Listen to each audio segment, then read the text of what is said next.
세계 최강이라 불리는 이란 혁명수비대가 그야말로 공포에 질려 벌벌 떨었습니다. 30년 경력의 사령관이 다리에 힘이 풀려 주저앉을 뻔했고 수백 명의 병사들은 총 한 발 쏘지 못한 채 스스로 무기를 내려놓았습니다. 호르무즈 해협 전체의 레이더망이 한순간에 먹통이 되었고 바다 밑에 숨어있던 잠수함마저 꼼짝없이 발각되어 버렸죠. 도대체 이 모든 일을 벌인 것은 누구였을까요? 놀랍게도 항공모함도 아니고 함대도 아닌 대한민국 해군의 구축함 단 한 척이었습니다. 그것도 불과 8시간 만에 벌어진 일이었습니다. 한국이 그동안 조용히 갈고 닦아온 그 무시무시한 능력은 과연 무엇이었을까요? 그리고 어떻게 지구 반대편의 적진 한가운데서 우리 국민 전원을 단 한 명의 희생자도 없이 구해낼 수 있었을까요? 미국조차 함부로 건드리지 못하는 이란의 심장부에서 벌어진 이 믿기 힘든 실화 속에는 여러분이 미처 몰랐던 대한민국의 진짜 저력이 숨겨져 있습니다. 전 세계가 경악하고 이란의 30년 베테랑 사령관이 무릎을 꿇을 수밖에 없었던 그날의 전모를 지금부터 낱낱이 공개하겠습니다. 대한민국이 자랑스럽다면 댓글로 응원 한마디 남겨주세요. 구독과 좋아요 알림 설정까지 해주시면 이런 가슴 뛰는 사연을 가장 먼저 만나보실 수 있습니다. 그럼 바로 시작하겠습니다. 호르무즈 해협이라는 곳을 여러분은 들어보셨을 겁니다. 중동의 페르시아만과 오만만을 잇는 이 좁은 바닷길은 전 세계 원유 물동량의 20% 이상이 지나가는 말 그대로 세계 경제의 생명줄과도 같은 곳이었습니다. 이 물길이 막히는 순간 전 세계 공장이 멈추고 여러분의 자동차에 기름을 넣을 수 없게 되죠. 그래서 이곳을 장악한 세력의 영향력은 실로 어마어마했습니다. 이 해협의 실질적인 지배자는 이란 혁명수비대였습니다. 그 중에서도 제1해역 사령부를 이끄는 아미르 하산 소장은 이곳에서만 무려 30년을 복무한 베테랑 군인이었죠. 강산이 3번이나 바뀌는 그 긴 세월 동안 그는 이 좁고 거친 바다를 지키며 수많은 배들을 감시하고 통제해왔습니다. 서방 세계 언론에서는 그를 호르무즈의 미치광이 혹은 페르시아만의 해적왕이라고 불렀는데 정작 본인은 그런 별명이 기분 나쁘지 않았다고 합니다. 그만큼 자신이 두려운 존재라는 뜻이니까요. 그의 말 한마디는 곧 법이었고 그의 손짓 하나에 전 세계 유가가 출렁거렸습니다. 당시 이란과 대한민국 사이에는 커다란 갈등이 하나 존재하고 있었습니다. 미국의 경제 제재로 인해 한국의 은행에 이란의 자금 70억 달러가 동결되어 있었던 것이죠. 우리 돈으로 환산하면 감히 상상조차 하기 어려운 천문학적인 액수였습니다. 그 돈이면 이란 국민들을 먹여 살리고 군대의 무기를 최신형으로 교체할 수 있는 엄청난 자금이었습니다. 그런데 한국은 미국의 눈치만 보며 그 돈을 돌려주지 않고 있었죠. 이란은 화가 났고 본보기가 필요했습니다. 하산 소장은 이 문제를 자신만의 방식으로 해결하려 했습니다. 호르무즈 해협을 지나가는 한국 국적의 배를 하나 잡아서 인질로 삼으면 한국 정부가 깜짝 놀라 동결 자금을 풀어줄 것이라 계산한 거죠. 아주 단순하고도 확실한 계획이라고 그는 자신했습니다. 지금까지 영국이나 미국의 배를 건드렸을 때도 결국은 협상 테이블에서 원하는 것을 얻어내곤 했으니 하물며 한국쯤이야 식은 죽 먹기라고 생각했던 것이죠. 그가 한국을 이토록 만만하게 본 데에는 나름의 이유가 있었습니다. 그의 경험상 한국은 그저 장사꾼의 나라에 불과했기 때문이죠. 험한 일은 피하고 문제가 생기면 돈으로 해결하려는 나라라고 판단했습니다. 이란 내부에서는 한국을 기름집 부잣집 도련님이라 부르며 비웃곤 했습니다. 돈은 많은데 싸움은 할 줄 모르는 것만 주면 지갑을 여는 아주 다루기 쉬운 상대라는 거였죠. 과거에도 중동에서 한국인들이 위협을 받으면 한국 정부는 언제나 조용히 협상단을 보내 뒷돈을 쥐어주고 사태를 무마해왔으니까요. 미국이나 영국, 프랑스 같은 나라들은 자국민이 털끝 하나라도 다치면 특수부대를 보내고 미사일을 쏘겠다고 으름장을 놓았지만 한국은 항상 고개를 숙이며 외교적 해결을 외쳤습니다. 미국도 이란을 건드릴 때는 항공모함 전단을 끌고 와서 시위를 하는데 아시아의 그 조용한 나라가 감히 혁명수비대를 상대로 군사작전을 펼칠 거라고는 상상조차 못했던 것이죠. 그날 아침 하산 소장은 부하들에게 별다른 주의사항도 없이 간단한 명령을 내렸습니다. 마침 이란 영해 근처를 지나가던 한국 유조선을 그냥 밧줄 걸고 끌고 오라는 것이었습니다. 저항하면 총만 몇 번 허공에 쏘면 알아서 손들 거라고 자신만만하게 덧붙이기까지 했죠. 나포작전은 허무할 정도로 쉽게 성공했습니다. 민간 유조선이 무장한 혁명수비대를 상대로 저항할 방법은 애초에 없었으니까요. 선장과 선원들은 공포에 질려 두 손을 들었고 배는 이란의 항구로 끌려가 정박하게 되었습니다. 나포 이후 하산 소장의 일상은 평소와 다를 게 하나도 없었습니다. 오히려 더 평화롭기까지 했죠. 오전에는 참모들과 농담을 주고받으며 아침 식사를 즐겼고 오후에는 해안경비 초소를 순찰하며 병사들을 격려했습니다. 저녁이 되자 그는 집무실에서 가장 편안한 자세로 앉아 창밖의 잔잔한 바다를 감상하고 있었습니다.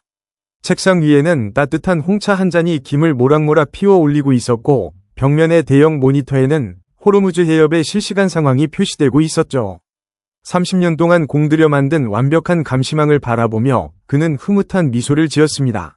개미 새끼 한 마리도 허락 없이는 지나갈 수 없는 이 철통 같은 통제력 앞에서 나는 이 바다의 왕이라는 오만함이 머릿속을 가득 채우고 있었던 거죠.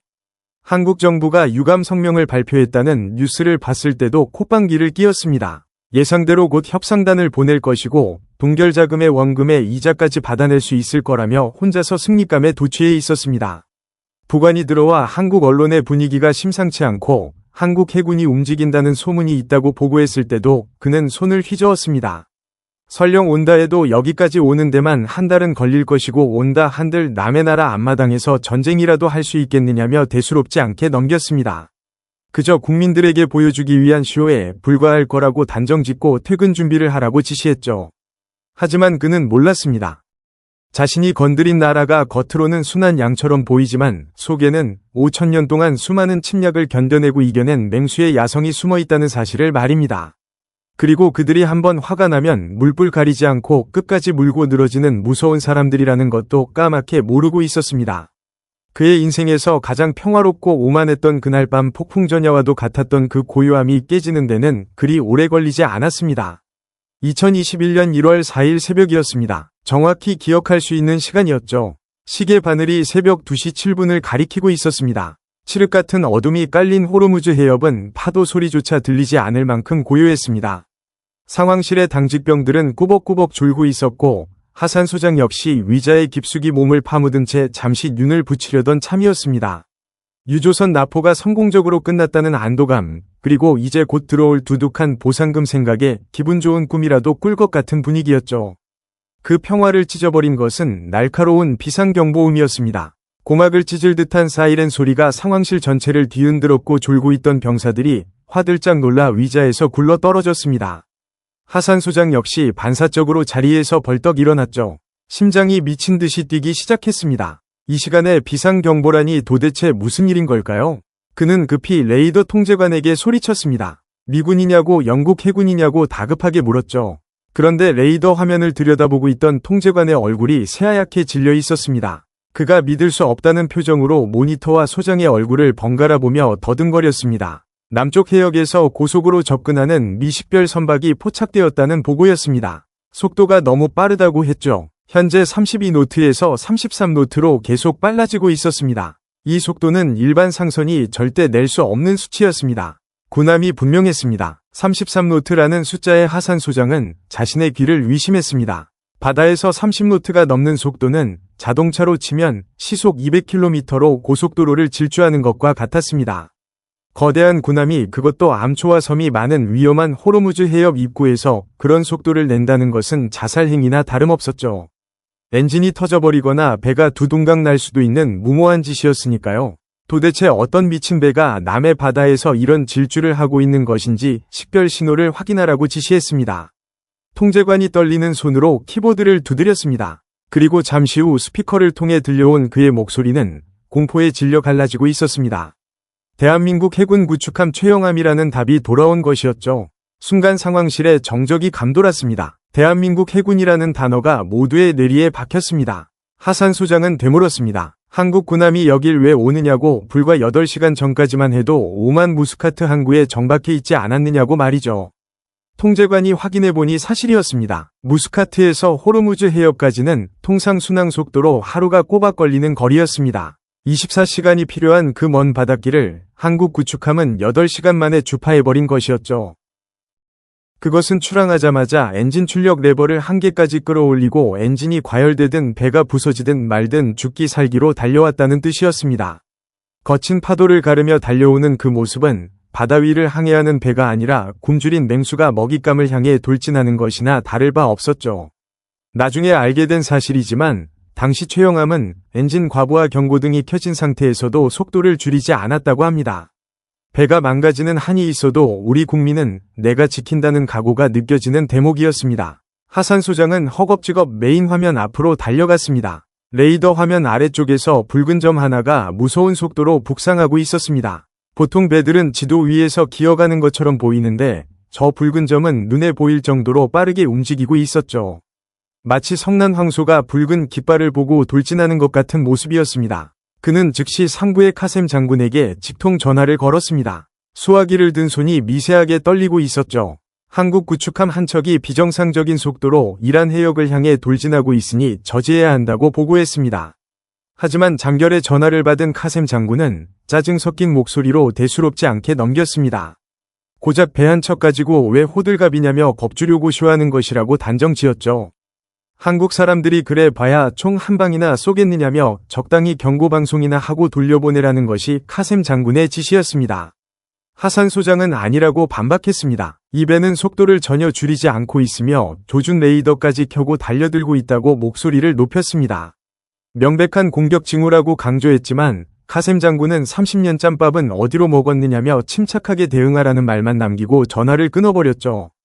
통신관에게 즉시 경고방송을 보내라고 지시했습니다. 항로를 변경하지 않으면 적대 행위로 간주하고 발포하겠다는 내용이었죠. 하지만 최영함은 응답조차 하지 않았습니다. 응답 대신 속도를 더 올렸습니다. 34노트 그리고 35노트까지 치솟았죠.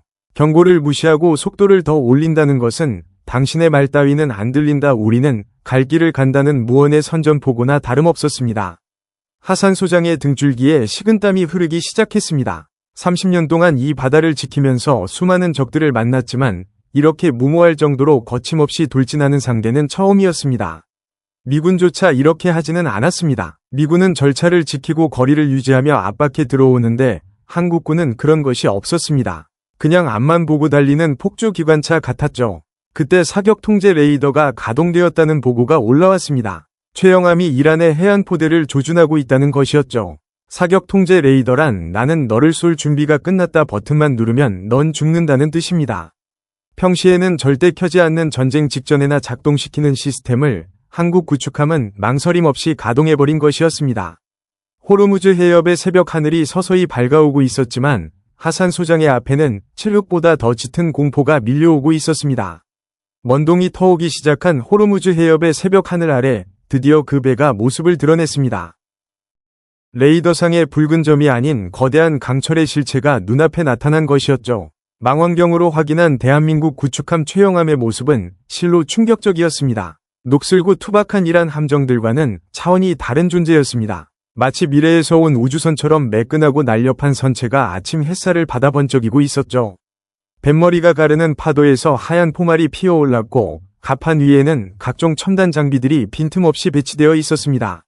거리는 불과 5km 정도로 육안으로도 갑판 위의 움직임이 보일 만큼 가까웠습니다. 30년 동안 이 바다에서 온갖 나라의 군함을 봐왔지만 이토록 위압적이면서도 세련된 전투함은 처음 보았다고 하산 소장은 훗날 회고했습니다. 한국이라는 나라가 만든 배치고는 너무나 강렬한 존재감이었습니다. 그는 떨리는 손으로 마이크를 잡았습니다. 기선제압이 필요했습니다. 여기서 밀리면 끝이라는 생각에 목에 핏대를 세우며 고함을 질렀죠. 이란 영해를 침범했으니 즉시 엔진을 끄고 항로를 돌려라, 1분이라도 지체하면 즉각 격침시키겠다고 위협했습니다. 해안포대의 미사일 수십 기가 일제히 최영함을 조준하고 있었습니다. 아무리 최신형 군함이라도 포위된 상태에서는 겁을 먹는 게 당연하다고 생각했죠. 잠시 머뭇거리다가 사과 신호를 보내며 물러설 것이라 예상했습니다. 하지만 확성기를 통해 들려온 한국 함장의 목소리는 그 예상을 산산조각 냈습니다. 대한민국 해군 청해부대장 박진철 대령이라고 자신을 밝힌 그의 목소리에는 단 1%의 두려움도 흥분도 없었습니다. 마치 기계처럼 차갑고 건조한 톤이었죠. 오히려 그 냉정함이 더 큰 불안을 안겨주었습니다. 국제법을 위반하고 우리 국민을 불법 억류하고 있는 것은 명백한 해적 행위라고 박 대령은 선언했습니다. 지금 즉시 선박과 선원을 석방하라, 만약 국민의 털끝 하나라도 건드린다면 그 대가는 상상을 초월할 것이라고 통보했죠. 그것은 협박이 아니었습니다. 이미 사형 선고를 내린 판사가 죄인에게 판결문을 읽어주는 듯한 소름 끼치는 침착함이었습니다. 우리는 물러서지 않는다는 그 한마디가 상황실 전체를 얼어붙게 만들었습니다. 하산 소장은 자존심이 상해 얼굴이 벌겋게 달아올랐습니다. 감히 남의 앞마당에서 이렇게 뻔뻔하게 나오다니 도저히 용납할 수 없었습니다. 이 바다에서 30년간 수많은 나라의 군함을 상대해왔지만 이렇게 대놓고 도발하는 경우는 처음이었죠.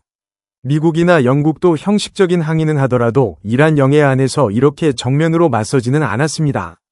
그런데 한국이라니 하산 소장은 분노를 터뜨리며 당장 위협 사격을 가해서 쫓아내라고 참모들에게 소리쳤습니다. 그런데 레이더 통제관이 울먹이는 목소리로 외쳤습니다. 불가능하다는 것이었죠. 통제관의 모니터를 들여다본 순간 하산 소장은 눈을 의심할 수밖에 없었습니다. 이란군의 레이더 화면은 온통 붉은색 경고등으로 뒤덮여 있었습니다. 최영함의 사격 통제 시스템이 가동되자마자 해안포대 12곳과 미사일 기지 4곳 그리고 출격 대기 중인 고속정 20척이 동시에 조준당하고 있었던 것이죠. 100개가 넘는 표적을 한꺼번에 추적하고 조준하는 능력은 미국 해군의 최첨단 전투함이나 가능한 수준이었습니다. 오차 범위는 0.1m 즉 10cm에 불과했습니다. 수십 킬로미터 떨어진 곳에서 병사의 머리 위 철모를 정확히 맞출 수 있는 정밀도였죠. 반면 이란이 자랑하던 레이더는 최영함을 겨우 점 하나로 인식하고 있을 뿐이었습니다. 심지어 그 점마저도 한국군의 전자전 공격 때문에 수시로 사라졌다 나타나기를 반복하며 조롱하듯 깜빡이고 있었습니다. 기술의 격차가 이토록 처참할 수 있다는 사실에 상황실의 장교들 전원이 말문을 잃었습니다. 그때 정보분석관이 숨을 헐떡이며 상황실로 뛰어들어왔습니다. 주변국들의 반응이 심상치 않다는 긴급 보고를 들고 온 것이었죠. 러시아가 이란 주재 대사관에 보낸 전문의 내용은 소름이 돋을 만한 경고였습니다. 한국 해군을 과소평가하지 말라는 것이었죠. 지금 그 배에 타고 있는 청해부대는 10년 전 아프리카 동쪽 바다에서 해적을 단 한 명의 사상자도 없이 전멸시킨 전투 집단이라고 강조했습니다. 전세계 특수부대 중에서도 실전 경험이 가장 풍부한 독종들이니 건드리면 반드시 후회할 것이라는 내용이었죠. 일본 측의 내부 교신 분석은 더욱 충격적이었습니다. 최영함의 수직 발사관에는 함대함 미사일뿐만 아니라 이란 내륙 깊숙한 곳까지 타격할 수 있는 한국형 순항미사일이 탑재되어 있을 가능성이 확실하다는 내용이었습니다. 사거리 1500km로 이란의 수도까지 날아갈 수 있는 무기가 바로 저 배 안에 잠들어 있었던 것이죠.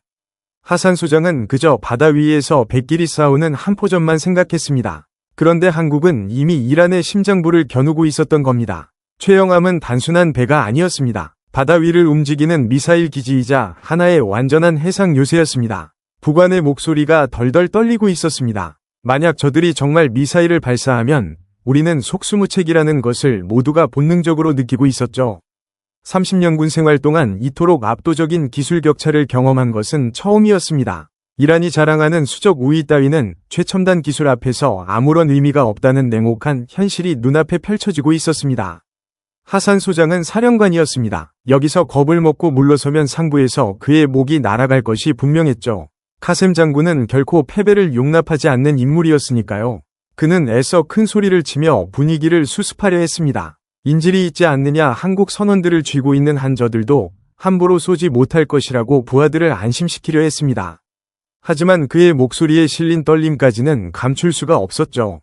바로 그 순간이었습니다. 최영함 쪽에서 다시 한번 무전이 날아왔는데 이번에는 아랍어를 유창하게 구사하는 통역병의 목소리였습니다. 그런데 그 내용이 기가 막혔습니다. 이란 해군기지 정문 앞에 서 있는 위병소 초병 2명이 위치와 상황실 옥상에 설치된 안테나를 지금 정확하게 조준하고 있다는 것이었죠. 거짓말 같으면 5초 뒤에 증명하겠다고 덧붙였습니다. 5km 밖에서 건물 옥상의 안테나를 조준하고 있다는 말이 과연 사실일 수 있을까요? 하산 소장이 반사적으로 창문 쪽으로 고개를 돌린 순간 카운트다운이 끝나면서 바다 위에서 섬광이 번쩍였습니다. 눈 깜짝할 새의 엄청난 굉음과 함께 상황실 건물 전체가 흔들렸죠. 최영함의 127mm 한 포가 기지 앞바다의 무인도 바위를 정확히 때린 것이었습니다. 파편과 충격파가 건물까지 전해져 왔고 유리창에 금이 가기 시작했습니다. 포탄이 아니라 메시지였습니다. 우리는 너희를 죽일 수 있지만 지금은 바위를 때렸다 다음은 너희 머리 위라는 무언의 경고였죠. 그리고 포시에서 아직 연기가 피어오르는 와중에 더 끔찍한 광경이 눈에 들어왔습니다. 최영함의 경납고 문이 열리고 검은색 헬기 한 대가 로터를 돌리며 이륙하고 있었던 것이죠. 대잠 작전과 특수부대 침투 지원에 사용되는 그 악명 높은 기체가 하늘로 떠올랐다는 것은 곧 한국의 특수부대가 직접 투입된다는 신호나 다름없었습니다. 상황은 하산 소장이 통제할 수 있는 범위를 완전히 넘어서고 있었습니다. 그는 식은땀으로 젖은 전화기를 들고 다시 카셈 장군에게 연락을 시도했습니다. 한국군이 미쳤다, 이건 협상이 아니라 진짜 전쟁을 하러 왔다고 비명에 가까운 목소리로 보고했습니다. 하지만 전화기에서는 먹통 신호음만 울릴 뿐이었습니다. 한국군의 전자전 공격으로 유선과 무선 통신이 모두 차단되어 버린 것이었죠. 고립되었습니다. 세계 최강이라 자부하던 이란 혁명수비대가 한국 군함 단 한 척에 의해 완전히 고립되어 버린 것이었습니다. 위성 전화조차 신호가 잡히지 않았고 레이더 화면은 여전히 아무것도 표시하지 못하는 백지장이었습니다. 상황실은 더 이상 군대의 지휘소가 아니었습니다. 밖에서는 최영함의 헬기 소리가 귀를 때리고 안에서는 부하들의 거친 숨소리와 당황한 외침만이 가득 찬 혼돈의 공간이 되어 있었죠. 하산 소장은 이마에서 비 오듯 쏟아지는 식은땀을 닦을 여유조차 없었습니다. 이것이 현대전의 실체구나, 이것이 진짜 강대국의 방식이구나 하는 깨달음이 그를 덮쳤습니다. 총 한 방 쏘지 않고 미사일 한 발 날리지 않고 그저 상대의 눈과 귀를 멀게 만들어 스스로 무너지게 하는 전쟁. 한국군은 그것을 너무나 완벽하게 수행하고 있었습니다. 먹통이던 스피커에서 갑자기 잡음과 함께 다시 박진철 대령의 목소리가 흘러나왔습니다. 이번에는 최후통첩이었죠. 지금부터 10분을 주겠다. 10분 내에 선원들을 태운 배를 항구 밖으로 내보내라. 만약 시간 내에 움직이지 않으면 그 즉시 진입작전을 개시한다는 내용이었습니다. 진입이라는 단어가 상황실에 울려 퍼진 순간 하산 소장의 심장이 덜컥 내려앉았습니다. 이란의 항구 안으로 직접 군대를 밀어넣겠다는 선전포고나 마찬가지였으니까요. 감시 카메라 모니터에서 소름 끼치는 장면이 포착되었습니다. 최영함의 갑판 위에서 검은색 잠수복을 입은 수십 명의 병력이 고속 단정 세척 주위로 모여들고 있었죠. 대한민국 해군 특수전단 세계 최강의 특수부대 중 하나로 꼽히는 정예 전사들이 출격을 준비하고 있었던 겁니다. 10년 전 아프리카 동쪽 바다에서 해적을 전멸시키고 인질을 단 한 명도 다치게 하지 않은 바로 그 부대였습니다. 그 사건 이후 중동의 무장단체들 사이에서 한국 배를 건드리면 지옥을 본다는 이야기가 떠돌았는데 그 전설 속 전사들이 바로 지금 눈앞에서 칼을 갈고 있었습니다. 하산 소장의 머릿속에 마지막 카드가 스쳐 지나갔습니다.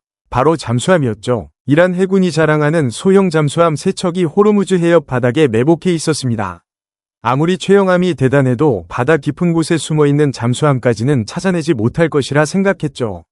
비상주파수로 잠수함 부대에 연결하여 최영함을 조준하고 어뢰를 발사하라는 명령을 내렸습니다. 하지만 잠수함 함장의 응답은 절망적이었습니다. 불가능하다는 것이었죠. 한국 구축함의 음파 탐지기가 잠수함 3척의 위치를 모래 속에 숨어있는 것까지 정확하게 찍어서 신호를 보내고 있었습니다. 심지어 보내온 수중 신호에는 각 잠수함의 고유 번호까지 적혀 있었죠. 미국의 핵잠수함조차 찾기 어려워하는 소형 잠수함을 한국 구축함이 도착하자마자 전부 탐지해낸 것이었습니다. 정보 장교의 추가 분석이 그 비밀을 밝혀주었습니다. 미국 해군의 초계기가 상공을 돌며 수집한 수중 정보를 실시간으로 한국군과 공유하고 있었던 것이죠. 한국은 혼자가 아니었습니다. 한국의 타격 능력과 미국의 정보 능력이 합쳐진 연합작전이었습니다. 이란군은 투명한 어항 속에 갇힌 물고기 꼴이었죠.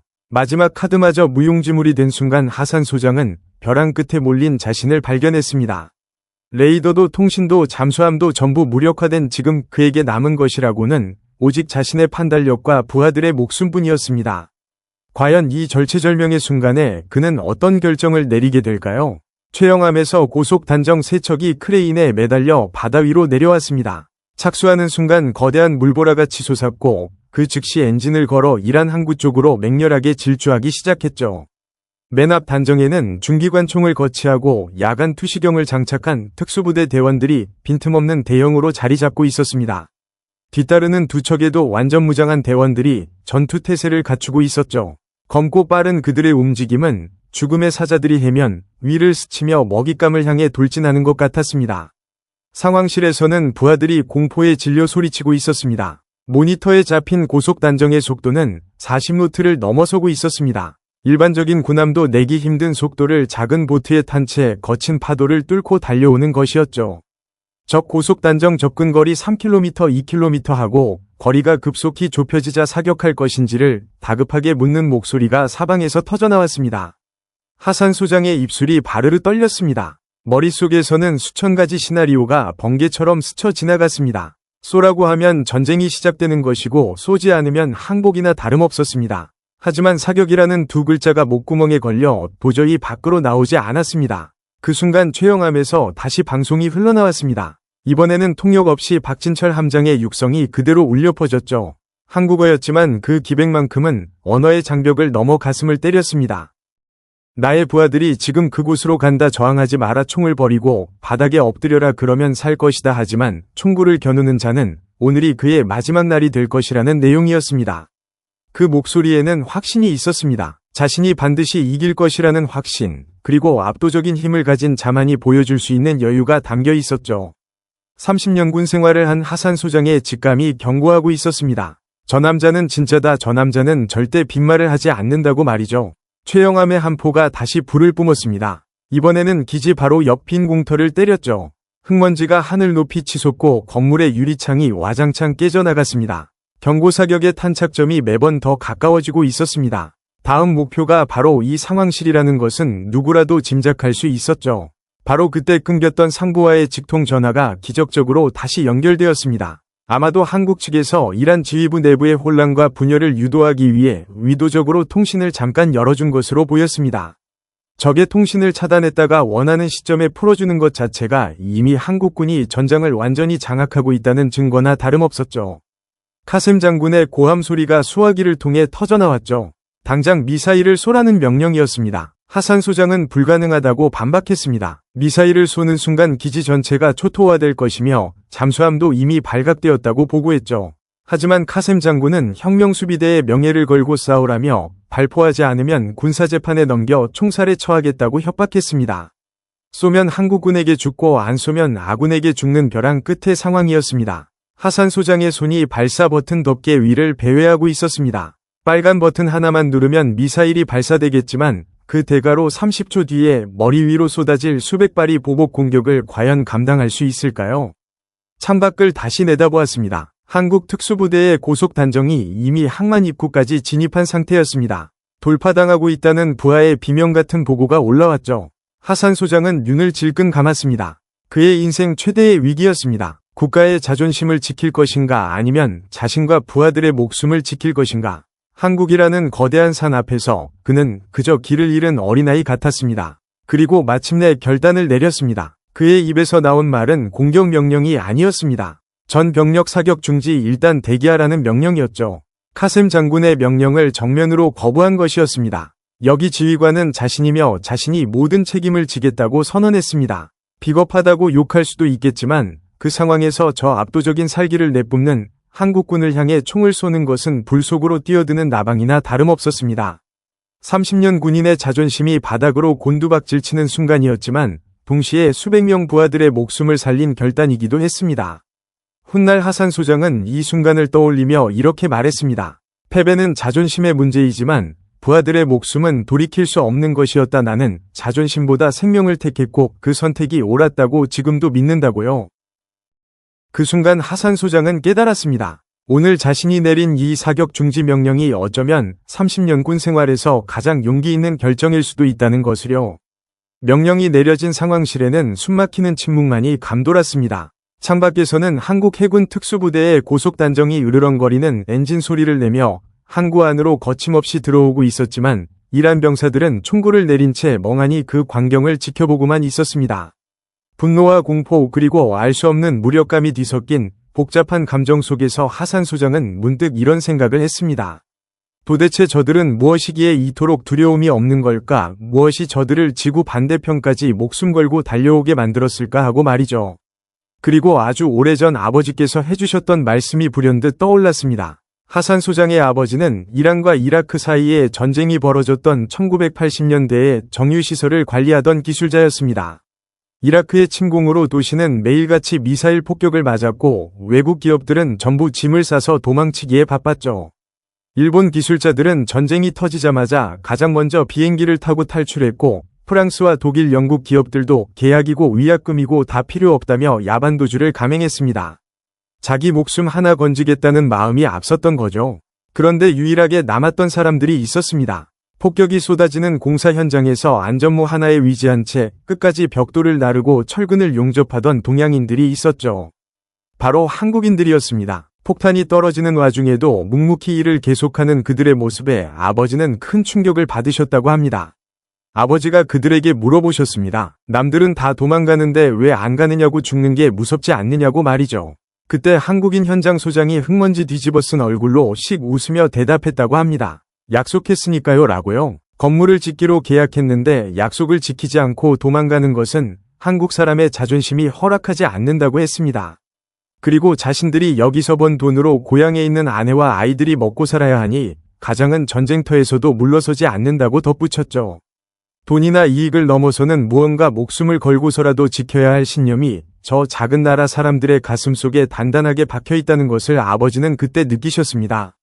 그러면서 어린 아들에게 늘 당부하셨죠. 나중에 커서 한국 사람들을 만나면 절대 겉모습만 보고 판단하지 마라. 그들은 겉으로는 웃고 있어도 속에는 쇠보다 단단한 심지를 품고 있는 사람들이다. 은혜는 반드시 갚지만 한번 적으로 돌리면 끝까지 물고 늘어지는 무서운 민족이라고 말입니다. 하산 소장은 30년 군 생활을 하면서 아버지의 그 말씀을 까맣게 잊고 살았습니다. 한국이 잘 살게 되면서 그들도 변했을 거라고 편한 것만 찾고 돈만 밝히는 겁쟁이가 되었을 거라고 멋대로 단정지었죠. 하지만 지금 창밖에서 무서운 기세로 달려오는 대한민국 청해부대원들을 보며 아버지의 말씀이 틀리지 않았음을 아니 오히려 40년 전보다 더 강해졌음을 뼈저리게 깨달았습니다. 그들은 변하지 않았습니다. 40년 전 폭격 속에서도 공사장을 지키던 그 뚝심이 이제는 국민을 지키는 군인의 투혼으로 고스란히 이어져 있었습니다. 70억 달러라는 돈은 핑계일 뿐이었습니다. 한국군이 엔진이 터져라 달려온 진짜 이유는 단 하나였죠. 대한민국 국민이 억울하게 잡혀 있는데 국가가 가만히 있으면 그게 무슨 나라냐는 뜨거운 분노와 책임감, 바로 그것이었습니다. 미국이나 영국은 국익을 위해 움직이고 석유가 있거나 전략적 가치가 있을 때만 군대를 보냅니다. 하지만 한국은 달랐습니다. 그들은 사람을 위해 움직였습니다. 자국민의 안전 그리고 국가의 자존심을 건드리면 타협은 없다는 것을 행동으로 증명하고 있었던 것이죠. 하산 소장은 그제야 자신이 얼마나 어리석은 실수를 저질렀는지 뼈저리게 깨달았습니다. 한국을 장사꾼으로 보고 흥정을 하려 했지만 그들은 장사꾼이 아니라 전사였습니다. 전사에게 칼을 들이대면 지갑을 꺼내는 것이 아니라 더 큰 칼을 뽑아드는 법이죠. 특수부대 대원들이 탄 고속단정이 부두에 접안하기 시작했습니다. 대원들의 눈빛에는 흔들림이라고는 찾아볼 수 없었죠. 자신들이 타고 있는 작은 고무보트가 기관총 한 방이면 터질 수 있다는 것을 알면서도 눈 하나 깜짝하지 않고 정면을 응시하는 그 눈빛은 1980년대 전쟁터에서 땀 흘리던 한국인 노동자들의 눈빛과 겹쳐 보였습니다. 가족을 위해, 조국을 위해 자신의 모든 것을 던지는 가장의 눈빛이었습니다. 갑자기 부끄러움이 밀려왔습니다. 하산 소장은 혁명수비대 제복을 입고 거들먹거렸지만 과연 저들처럼 부하와 국민을 위해 목숨을 걸 수 있었을까요? 카셈 장군의 부당한 명령에 아무 말도 못하고 자리 보전에만 급급했던 자신의 모습이 한없이 초라하게 느껴졌습니다.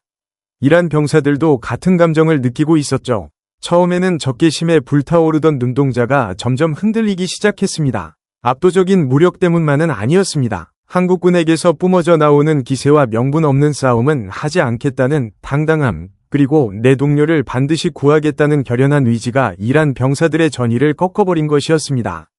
싸움은 총으로만 하는 게 아니라 기세로 하는 것입니다. 한쪽은 목숨을 걸고 덤비는데 다른 쪽은 명분도 없이 돈 몇 푼 때문에 끌려 나온 형국이었으니 승부는 이미 결정되어 있었죠. 부관이 힘없는 목소리로 물었습니다. 특수부대 대원들이 부두에 상륙했는데 저지할 것인지 말이죠. 하산 소장은 깊은 한숨을 내쉬었습니다. 책상 위에 놓인 홍차는 이미 싸늘하게 식어 있었고 30년간 쌓아온 거만한 자존심도 그 차처럼 차갑게 식어버렸습니다. 길을 비켜주라는 명령이 떨어졌습니다. 한국 배 쪽으로 가는 것을 막지 말라는 것이었죠. 사실상 항복 선언이나 다름없었습니다. 하지만 그를 무릎 꿇게 만든 것은 기술력이나 정보력만이 아니었습니다. 그것은 바로 한국군의 정신력이었습니다. 30년 전 아버지가 말씀하셨던 한국인의 뚝심이 최첨단 무기로 무장한 채 눈앞에 다시 나타난 것이었습니다. 이제 대한민국은 작지만 결코 약하지 않은 나라라는 사실을 인정할 수밖에 없었죠. 특수부대 대원들이 납포된 한국 유조선의 사다리를 타고 오르기 시작한 바로 그 순간이었습니다. 하산 소장의 사격 중지 명령에도 불구하고 현장의 긴장감은 하얗고 옆에서 불장난을 하는 것처럼 위태로웠습니다. 배 위에 있던 이란 병사들은 대부분 20대 초반의 혈기왕성한 젊은이들이었죠. 자신들의 안방인 이란 항구에서 한국군에게 배를 빼앗긴다는 사실을 받아들이지 못하고 이를 악물고 있었습니다. 감시 카메라 화면을 통해 믿을 수 없는 장면이 포착되었습니다. 갑판 위에 있던 병사 한 명이 흥분을 참지 못하고 어깨에 메고 있던 소총을 들어올린 것이었죠. 총구는 사다리를 오르고 있는 한국군 선두대원을 정확히 향하고 있었습니다. 하산 소장은 마이크에 대고 목이 터져라 고함을 질렀습니다. 멈추라고 쏘지 말라고 외쳤지만 현장의 소음과 헬기의 프로펠러 소리에 묻혀 그의 목소리는 전달되지 않았습니다. 그 병사의 손가락이 방아쇠에 걸리는 것이 보였습니다. 이제 총소리가 울리고 피바람이 불겠구나 하는 절망감에 눈을 질끈 감았죠. 하지만 총소리는 들리지 않았습니다. 대신 상황실의 통신장교가 비명을 질렀습니다. 배 위를 보라는 것이었죠. 눈을 떴을 때 하산 소장은 평생 단 한 번도 보지 못한 기이하고도 공포스러운 광경을 목격했습니다. 소총을 들어 올렸던 그 병사의 이마 정중앙에 선명한 초록색 레이저점이 찍혀 있었던 것입니다. 놀라운 것은 그 병사 한 명만이 아니었다는 사실이었습니다. 갑판 위에 서 있던 이란 병사 30명 전원의 이마와 심장 부위에 정확하게 레이저 조준점이 찍혀 있었죠. 도대체 어디서 조준하고 있는 것인지 급히 망원경으로 최영암 쪽을 바라보았습니다. 배의 가장 높은 마스트 꼭대기에서 무언가 번쩍이고 있었고 하늘에는 아까는 보이지 않던 무인기 수십 대가 소리 없이 병사들의 머리 위를 선회하고 있었습니다. 스피커에서 박진철 함장의 목소리가 다시 울려 퍼졌습니다. 이번에는 아까보다 훨씬 더 낮고 지옥에서 들려오는 듯한 차가운 톤이었죠. 이란 병사들에게 고한다며 지금 전원의 급소가 조준되었다고 선언했습니다. 방아쇠를 당기는 데 걸리는 시간은 0.1초지만 너희 머리가 날아가는 데 걸리는 시간은 0.01초라며 선택하라고 했습니다. 총을 버리고 살 것인가 쥐고 죽을 것인가. 카운트다운이 시작되었습니다. 숫자가 하나씩 줄어들 때마다 상황실의 모든 사람들의 심장이 멎을 것만 같았죠. 소총을 들었던 병사의 손이 와들와들 떨리기 시작했습니다. 자신의 이마에 찍힌 그 뜨거운 레이저가 단순한 장난감이 아니라는 것을 그도 느낀 것이었습니다. 한국군은 허세를 부리는 것이 아니라 정말로 쏠 준비를 끝마친 상태라는 사실을 본능적으로 깨달은 거죠. 하늘에 떠있던 한국군 헬기가 기술을 숙이며 기관포를 병사들 바로 코앞까지 들이댔습니다. 프로펠러의 엄청난 바람에 병사들은 몸을 가누기조차 힘들어했죠. 상황실의 모든 장교들이 숨을 죽였습니다. 침을 삼키는 소리조차 크게 들릴 정도의 적막이었습니다. 철그럭, 고요를 깨고 들린 것은 총성이 아니라 쇠붙이가 바닥에 떨어지는 소리였습니다. 소총을 들고 있던 병사가 결국 공포를 이기지 못하고 무기를 갑판 바닥에 던져버린 것이죠. 그러자 마치 도미노처럼 옆에 있던 병사들도 그 뒤에 있던 병사들도 줄줄이 무기를 버리고 두 손을 머리 위로 올렸습니다.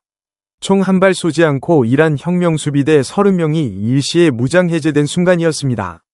전원 제압 완료 진입한다는 짧고 간결한 무전과 함께 특수부대 대원들이 순식간에 갑판으로 뛰어올라 배를 장악했습니다. 그 움직임은 너무나 빠르고 절도 있어서 영화의 한 장면을 빠르게 돌려보는 것 같았죠. 1분도 채 걸리지 않는 시간에 모든 것이 끝나 있었습니다. 하산 소장은 그제야 참고 있던 숨을 몰아쉬며 의자에 주저앉았습니다. 다리가 후들거려서 서 있을 수가 없었죠. 상황실 안에서도 안도의 한숨과 탄식이 동시에 터져나왔습니다. 우리가 살았다는 안도감, 그리고 손도 한번 못 써보고 완패했다는 치욕감이 뒤섞인 복잡한 감정이었습니다. 정보 분석관이 넋이 나간 표정으로 모니터를 가리키며 충격적인 분석 결과를 보고했습니다. 최영암은 동시에 200개의 목표물을 개별 추적하고 있었다는 것이었죠. 갑판 위에 병사뿐만 아니라 항구 구석에 숨어있던 저격수 심지어 하산 소장이 타고 온 지프차의 운전병까지 모든 병력이 조준 범위 안에 있었습니다. 만약 아까 그 병사가 방아쇠를 당겼다면 그 즉시 항구에 있는 이란 병력 500명 전원이 목숨을 잃었을 거라는 분석이었습니다. 한국군은 이란을 몰살시킬 능력을 가지고 있으면서도 마지막 순간까지 인내심을 가지고 기다려준 것이었죠. 힘이 이때 남용하지 않는 것, 압도적인 우위를 점하고도 상대에게 선택할 기회를 주는 것, 그것이야말로 진정한 강자의 자세였습니다. 그때 화면 속에서 가슴이 뭉클해지는 장면이 포착되었습니다. 선실 문이 열리고 억류되어 있던 한국인 선장과 선원들이 갑판으로 걸어 나온 것이었죠. 며칠 동안 공포에 떨었을 그들의 얼굴은 수척했지만 태극기를 부착한 군복을 입은 대원들을 보자마자 아이처럼 엉엉 울음을 터뜨렸습니다. 백발이 성성한 선장이 젊은 특수부대원의 손을 부여잡고 오열했습니다. 왔구나, 정말 왔어. 대한민국 해군이 우리를 데리러 왔어 하며 눈물을 쏟아냈죠. 대원은 듬직하게 선장을 안아주며 등을 토닥였습니다. 늦어서 죄송합니다. 이제 안전합니다. 집에 가시죠라는 한마디에 선원들 모두가 무너져 내렸습니다. 그 모습을 지켜보던 하산 소장은 패배감보다 더 큰 감정에 압도되었습니다. 그것은 부러움이었습니다. 지구 반대편 낯선 바다에서 억류된 국민을 구하기 위해 국가가 모든 힘을 쏟아붓고 군인은 목숨을 걸고 달려오는 나라. 상황실 구석에서 한국 드라마를 좋아하던 젊은 통신병이 조용히 박수를 치고 있었습니다. 적이었지만 그들의 작전은 완벽했고 그들의 정신은 숭고했습니다. 박수를 받아 마땅한 순간이었죠. 최영암에서 마지막 무전이 들어왔습니다. 박진철 함장은 이란 측의 현명한 판단에 감사하다는 말을 남겼죠. 불필요한 희생을 막은 것은 전적으로 지휘관의 결단 덕분이라며 하산 소장의 체면을 세워주었습니다. 사격 중지 명령을 현명한 판단이라고 격려해 줌으로써 상부의 문책을 피할 수 있는 명분까지 만들어준 것이었습니다.